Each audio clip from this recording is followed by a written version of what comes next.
Amém. 1 Samuel 15, 10 diz: Então veio a palavra do Senhor a Samuel, dizendo: Arrependo-me de haver constituído Saul rei, porquanto deixou de me seguir e não executou as minhas palavras. Então Samuel se contristou e toda a noite clamou ao Senhor. Madrugou Samuel para encontrar a Saul pela manhã. E anunciou-se aquele: Já chegou Saul ao Carmelo, e eis que levantou para si um monumento, e dando volta passou e desceu a Gilgal. Veio, pois, Samuel a Saul, e a este lhe disse: Bendito sejas tu do Senhor. Executei as palavras do Senhor. Então disse Samuel: Que balido, pois, de ovelhas é este nos meus ouvidos, e o mugido de bois que ouço? Respondeu Saul: De Amaleque os trouxeram, porque o povo poupou o melhor das ovelhas e dos bois para os sacrificar ao Senhor teu Deus. O resto, porém, destruímos totalmente. Então disse Samuel a Saul: Espera, e te declararei o que o Senhor me disse esta noite. Respondeu-lhe Saul: Fala. Prosseguiu Samuel: Porventura, sendo tu pequeno aos teus olhos, não foste por cabeça das tribos de Israel, e não te ungiu o Senhor rei sobre ele? Enviou-te o Senhor a este caminho e disse: Vai e destrói totalmente estes pecadores, os amalequitas, e peleja contra eles até exterminá-los. Por que, pois, não atentaste à voz do Senhor, mas te lançaste ao despojo e fizeste o que era mal aos olhos do Senhor? Então disse Saul a Samuel: Pelo contrário, dei ouvidos à voz do Senhor e segui o caminho pelo qual o Senhor me enviou, e trouxe Agag, rei de Amaleque. E os amalequitas os destruí totalmente, mas o povo tomou do despojo ovelhas e bois, o melhor do designado à destruição, para oferecer ao Senhor teu Deus em Gilgal. Porém Samuel disse: Tem porventura o Senhor tanto prazer em holocaustos e sacrifícios, quanto em que se obedeça a sua palavra? Eis que o obedecer é melhor do que o sacrificar, e o atender melhor do que a gordura de carneiros, porque a rebelião é como pecado de feitiçaria, e a obstinação é como a idolatria e culto a ídolos do lar. Visto que rejeitaste a palavra do Senhor, ele também te rejeitou a ti, para que não sejas rei. Então disse Saul a Samuel: Pequei, pois transgredi o mandamento do Senhor e as tuas palavras, porque temi o povo e dei ouvidos à sua voz. Agora, pois, te rogo, perdoa-me o meu pecado, volta comigo, para que adore o Senhor. Porém Samuel disse a Saul: Não tornarei contigo, visto que rejeitaste a palavra do Senhor, já ele te rejeitou a ti, para que não sejas rei sobre Israel. Amém. Podeis sentar em nome de Jesus.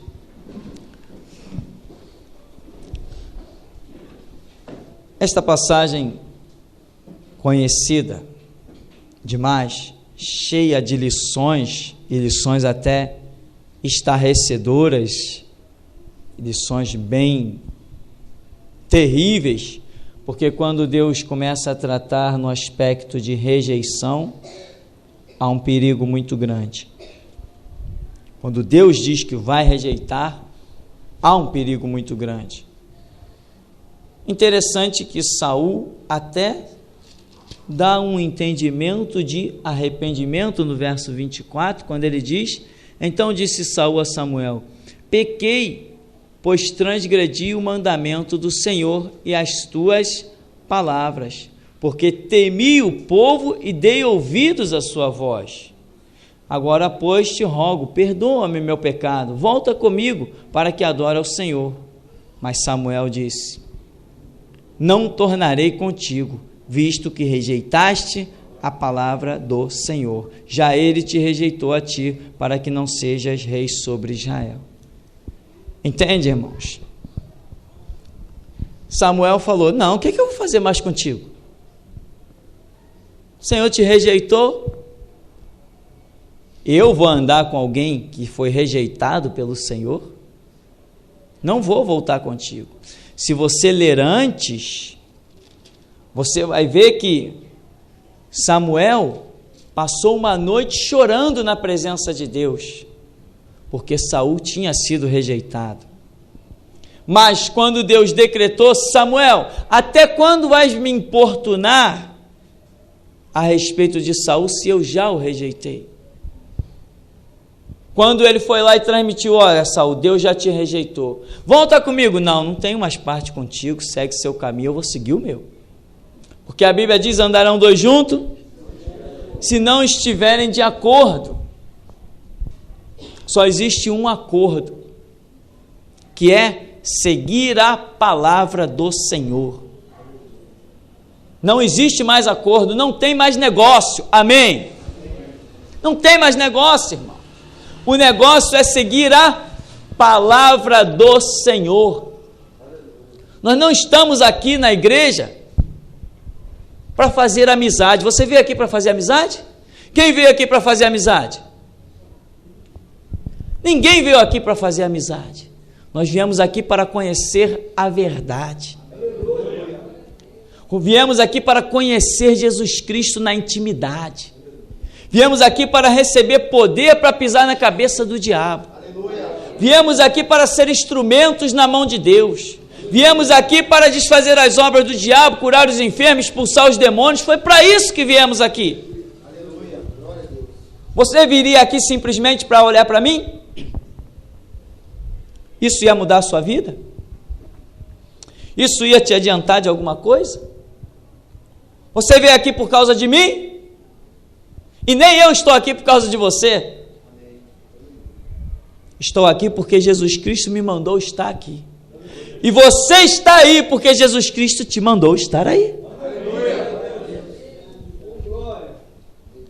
É o obedecer. É o estar na presença de Deus.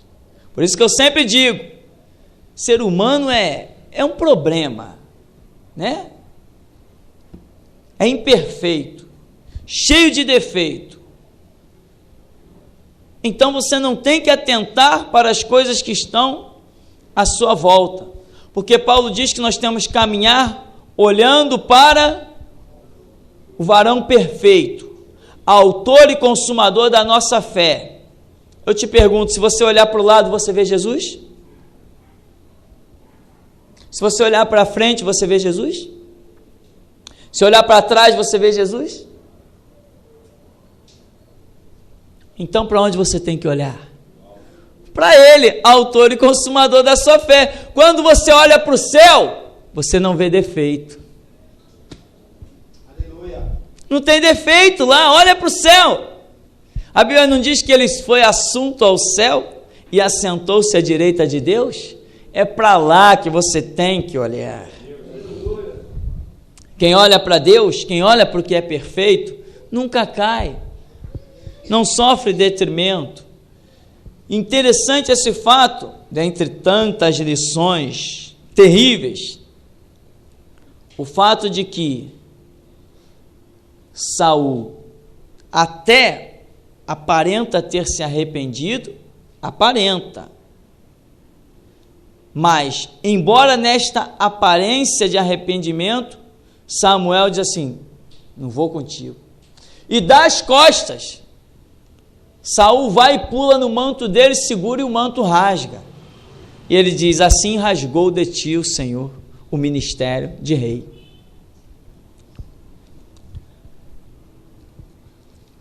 Quando você vem a umas passagens bíblicas mais para frente deste capítulo 15, logo no 10, vem a palavra do Senhor Samuel dizendo, arrependo-me de haver constituído Saul rei, porquanto deixou de me seguir e não executou as minhas. Como é que se deixa de seguir a Cristo? Quando não se executa as suas palavras, tanto naquilo que Ele te manda falar, quanto naquilo que Ele te manda fazer, quanto da maneira como Ele te manda viver. Olha para o teu irmão, ele é exemplo para a sua vida? Olha para mim, eu sou exemplo para a sua vida? De jeito nenhum. Olha para Jesus, ele é exemplo para a sua vida? Então por que se você cair, você vai culpar alguém? A quem? Se você mesmo está dizendo que eu não sou exemplo para a sua vida, seu irmão não é exemplo para a sua vida, o seu pai e a sua mãe não é exemplo para a sua vida, o presidente não é exemplo para a sua vida, o governador não é exemplo para a sua vida. Se você cair, quem é o culpado?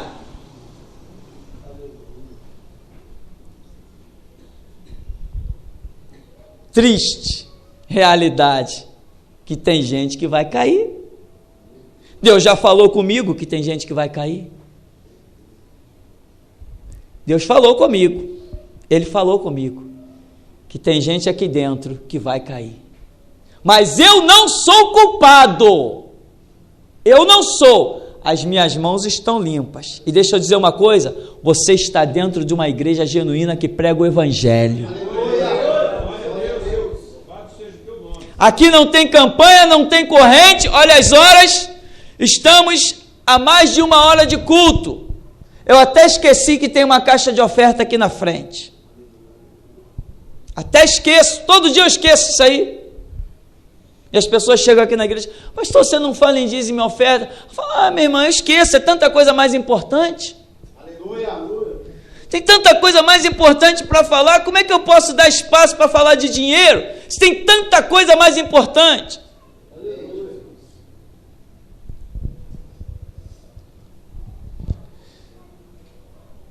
Verso 22, Samuel disse, tem porventura o Senhor tanto prazer em holocausto e sacrifícios, quanto em que se obedeça a sua palavra? Meu irmão, tenta imaginar isso. Você vê que os sacrifícios e holocaustos eram tão importantes que foi a causa da queda de Saul. Ele falou, olha, o povo separou o melhor dos animais para oferecer ao Senhor, porque o sacrifício aqui em Israel nessa época era importantíssimo, era a razão da comunhão dentro da visão do judeu, era o sacrifício. Porque pelo sacrifício se considerava que os pecados eram cobertos. Tanto que vem Jesus para cobrir, apagar os pecados da humanidade, é chamado Cordeiro de Deus que tira o pecado do mundo, ele é o sacrifício. Isto era muito importante. Mas Samuel diz assim, como é que você pode valorizar o sacrifício acima da obediência à palavra? Diz assim, obedeça a sua palavra, obediência à palavra. Ele diz, eis que o obedecer é melhor do que o sacrificar, e o atender, quer dizer, obedecer, atender, melhor do que a gordura de carneiros. Você tem obedecido à palavra? Ou eu tenho dado ordem para você e você tem sido um tonto, seguindo o que eu falo, sem examinar a Escritura? Se você não examina a Escritura naquilo que eu falo, tadinho de você, você não vai a parte alguma. Porque se eu perder a visão e cair, você vai cair junto comigo. Se eu continuar de pé, você até tem uma chance. Seguindo cegamente, pode até ir parar em algum lugar bom. Mas se eu cair, a que você tem obedecido? Hoje eu vinha no carro com a minha esposa. Eu tenho carro, né, irmão? É 90, mas anda muito bem porque é um presente de Jesus para mim. É uma benção. O Senhor tem o certo na hora certa. E nós ouvíamos uma música de um CD antigo, que quando aquela voz, aquela palavra que eu já tenho ouvido, sei lá, dezenas e dezenas de vezes, eu ouço esse CD, há anos que eu ouço esse CD, mas quando ele disse uma frase de um louvor que diz assim, tem muita gente enganada ouvindo ao profeta e não ao Senhor. Você conhece esse louvor? Às vezes as pessoas não conseguem ouvir Deus, mas se contentam com a voz humana. Irmão, não se contente com a voz humana. Jesus Cristo te chamou para você aprender a ouvir o Espírito Santo de Deus. Nivele a sua vida pelo maior e não pelo menor. Paulo nivelou dessa maneira, ele diz, olhando para Cristo Jesus, autor e consumador da sua fé. Quando ele disse assim, olha, sede meus imitadores, ele não parou aí. Sede meus imitadores porque eu sou de Cristo. Entende? Então, enquanto ele estava no prumo do que vem de Cristo, eu poderia olhar para ele, mas sempre enxergando Cristo. Esta é a visão dele. E aqui está dizendo, obedecer é melhor do que sacrificar. Para que você obedeça, você tem que conhecer o que você vai obedecer. Qual a ordem, qual a palavra, o que diz o estatuto. Aí gera o conhecimento, e a Bíblia já diz que o povo perece por falta de conhecimento. Aí ele vai e diz assim, no 23, porque a rebelião é como pecado de feitiçaria, a obstinação é como idolatria e culto a ídolos do lar. Aí ele vai dizer, visto que rejeitaste a palavra do Senhor, também o Senhor te rejeitou a ti. Agora, atente para uma coisa interessante, impactante. Rebelião é como pecado de... Um feiticeiro em Israel, ele era morto. Se ele desse as caras na sociedade, ele era morto. Ele não tinha direito a viver em Israel. Se ele não fugisse banido, ele era morto, apedrejado. Deus está dizendo aqui que a rebelião é como a feitiçaria. E ainda está dizendo, a obstinação é como idolatria. Para você ter uma ideia, o que é a idolatria? A idolatria, a ira de Deus contra a idolatria está muito bem representada quando Elias clamou, caiu fogo do céu e mandou matar os idólatras profetas de Baal à espada, sem pena e sem dó. Ali ficou manifesta a ira de Deus contra a idolatria. E aqui, olha o que Deus está comparando: a rebelião, a feitiçaria e a obstinação, a idolatria. Você sabe o que é obstinação?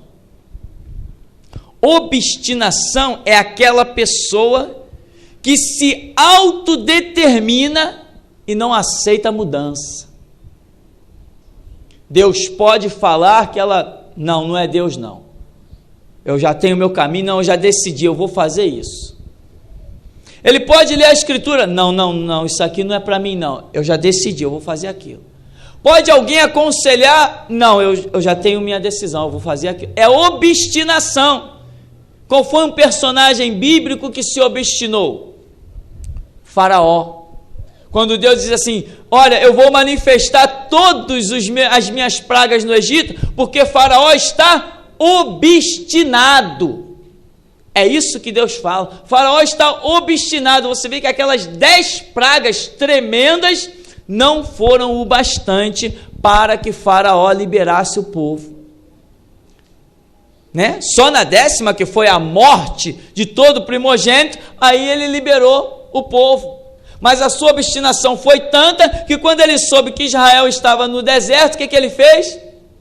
Vamos lá. Tinha passado o luto do filho dele, vamos lá, vamos trazer esse povo de volta. Isso é obstinação. A pessoa não aceita ser vencida. Ela não aceita que a opinião dela seja contrariada. Obstinação. Irmão, você é servo? Servo não tem opinião. A grande luta de ser servo. Você não pode se obstinar a nada, você é servo. Quando que um servo tem opinião? Quando que um servo escolhe o que fazer? O caminho de um servo é entrar no seu quarto, fechar a porta, falar com Deus e dizer, Senhor, me dá uma ordem, aí tem misericórdia de mim, me manda fazer alguma coisa. Por quê? Porque você não pode fazer nada, você é servo. Não se obstine. Não diga que você é alguma coisa sem que Deus diga que você é. E se Ele disser que você é, não queira parecer ser, porque Deus é quem dá testemunho dos seus servos.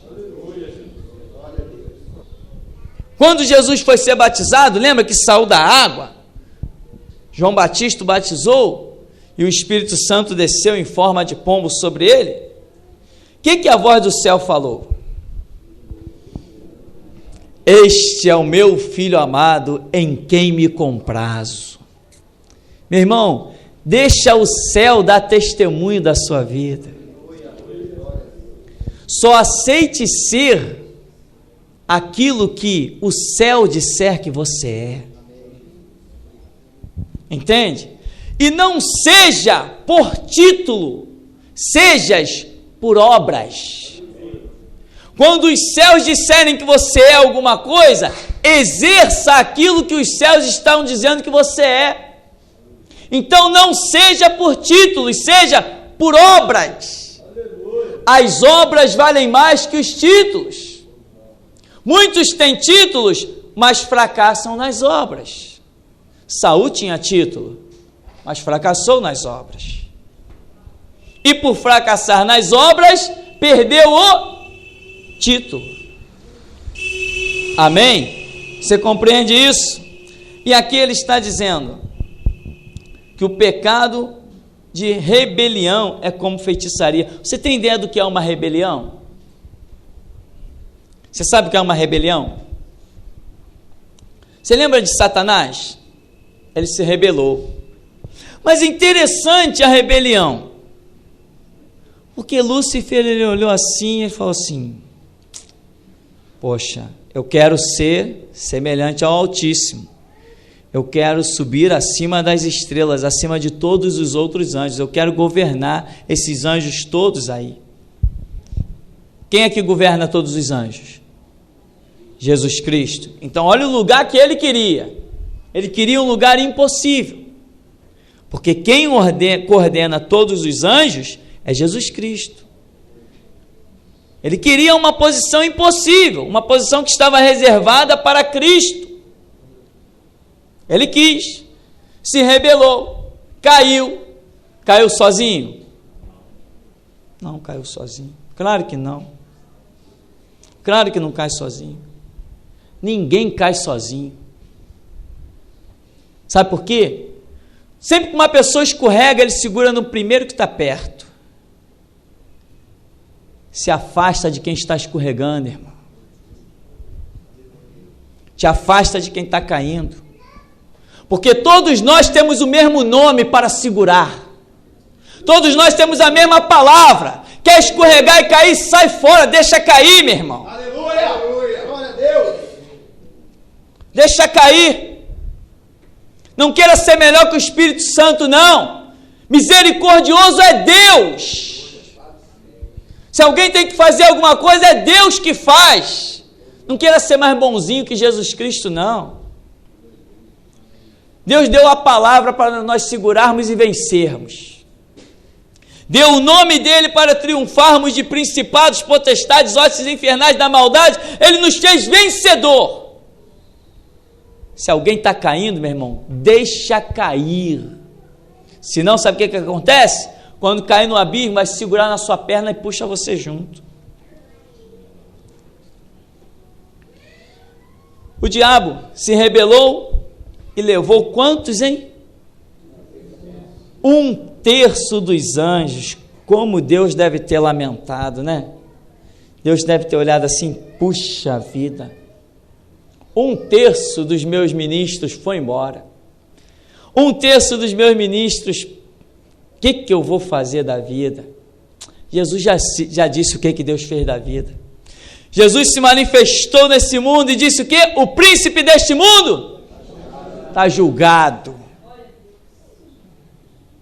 Não adianta ninguém, né? Que nem os testemunhas de Jeová, né? Você tem que orar pelo diabo, ele é teu irmão, para ele se converter. Irmão deles, meu não. Eu não oro contra a palavra do meu Deus, e a palavra do meu Deus diz que o príncipe deste mundo já está julgado. decretado a sua condenação, é irremediável, irreversível. Agora deixa eu dizer mais uma coisa para você. Deus tem mostrado que algumas pessoas vão cair.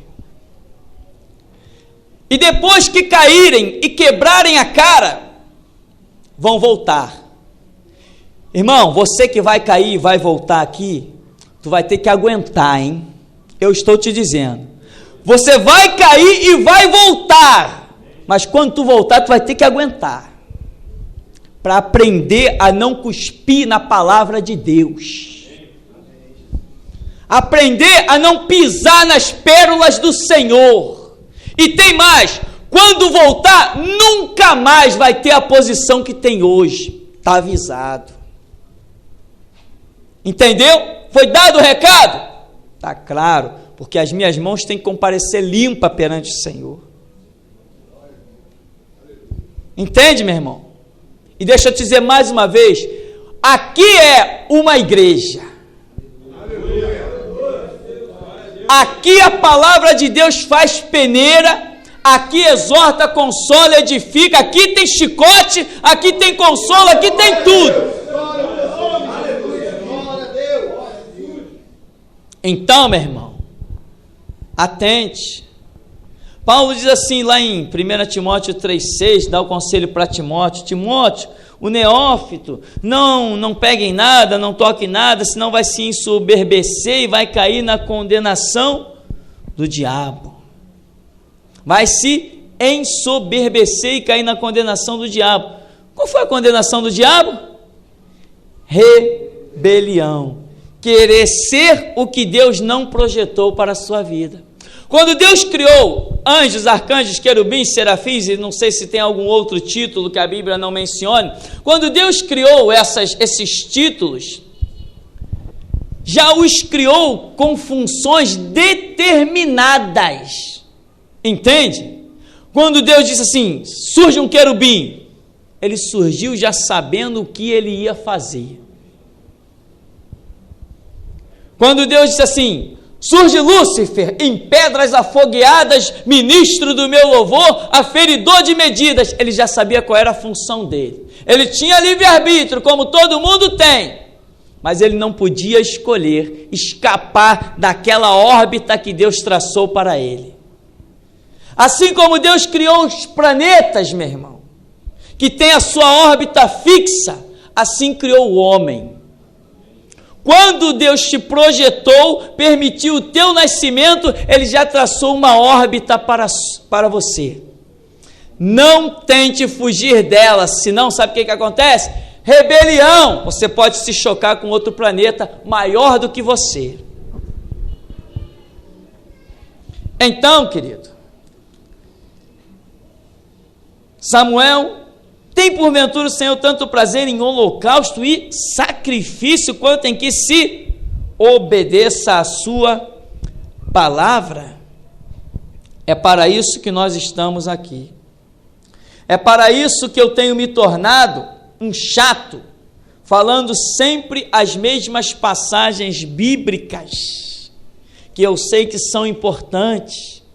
É examinar as Escrituras, porque vós cuidaste nelas a vida eterna, são elas que de mim testificam.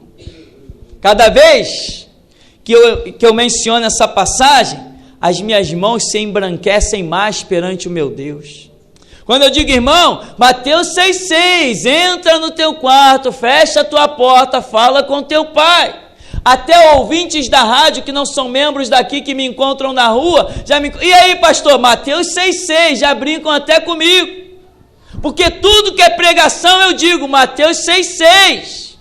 Quer ouvir Deus? Vai lá para o teu quarto.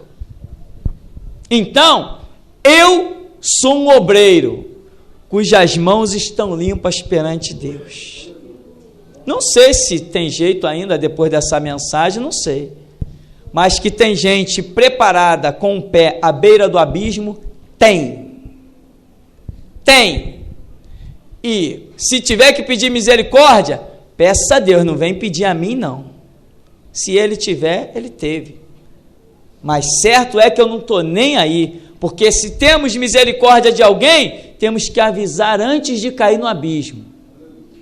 Tem que avisar antes. Depois que caiu, meu irmão, caiu, dá seu jeito.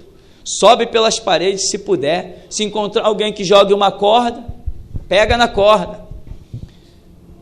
Porque a nossa missão é pregar o Evangelho. A nossa missão é dizer que somos servos e não Senhor. A nossa missão é avisar, não seja o que Deus não disser que você é. Eu não estou aqui porque eu queria estar, não. Eu não viajo porque gosto de viajar. Eu não faço esses estudos, eu não fico horas na frente de computador porque gosto de ficar, não. Computador, tem gente que é apaixonado pelaquilo. Eu já enjoei daquilo há muito tempo e todo dia tenho que ir para frente dele. Entende? Por quê? Porque eu sei me colocar como servo. Ele manda, eu faço. Você acha que é fácil vir aqui 3 vezes por semana? Um domingo então, depois de 2 horas de escola dominical, quase não tem tempo para descansar, de noite já está de volta para pregar. É fácil? Um dia quando você estiver na frente da obra, você vai saber se é fácil ou se não é. Amém? Cada um vai tendo as suas experiências. Então, querido, eu estou fazendo a minha parte. Alerta, luz vermelha acesa, tem gente para cair. Eu não estou com pena nem um pouco.